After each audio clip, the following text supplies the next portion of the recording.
என்னமோ விசாக நட்சத்திரத்துலதான். ஆனா முருகர் வளர்க்கப்பட்டது 6 கார்த்திகை பெண்கள், அதாவது 6 நட்சத்திரங்களால் வளர்க்கப்பட்டதனால் அவருக்கு முதல் பெயர் கார்த்திகேயன் அப்படின்ற பெயர் தான். அதுக்கப்புறமா தான் முருகன் அப்படின்னு நம்ம சொல்றோம். சரி, எல்லா மாதத்திலயும் கிருத்திகை வருது, அது என்னங்க ஆடி கிருத்திகைக்கு அவ்வளவு விசேஷம் அப்படின்னு பார்த்தோம்னா, இந்த நேரம் மழை காலம் ஸ்டார்ட் ஆகிற நேரம். தேவர்களுக்கு இது ஒரு மாலை பொழுதான். இந்த நேரத்துல இருந்துதான் இறை வழிபாடுகள், அடுத்தடுத்த மாசம் சுப நிகழ்வுகள் எல்லாமே இந்த மாதத்துல இருந்துதான் தொடங்குமா.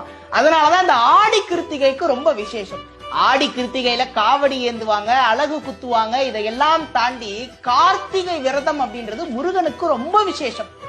6 முகங்கள் கொண்ட, 6 படை கொண்ட, 6 கார்த்திகை பெண்களால் வளர்க்கப்பட்ட இந்த கார்த்திகேய முருகனுக்கு 6 கிருத்திகை விரதம் இருப்பாங்களாம். பரணியில தொடங்கி கார்த்திகை மாசம் வரைக்கும் 6 கிருத்திகை கார்த்திகை விரதம் முருகனுக்கு இருப்பாங்களாம். இதுதான் ரொம்ப விசேஷம். முருகர் பிறந்தது என்னமோ விசாக நட்சத்திரத்துலதான். ஆனா முருகர் வளர்க்கப்பட்டது 6 கார்த்திகை பெண்கள், அதாவது 6 நட்சத்திரங்களால் வளர்க்கப்பட்டதனால் அவருக்கு முதல் பெயர் கார்த்திகேயன் அப்படின்ற பெயர் தான். அதுக்கப்புறமா தான் முருகன் அப்படின்னு நம்ம சொல்றோம்.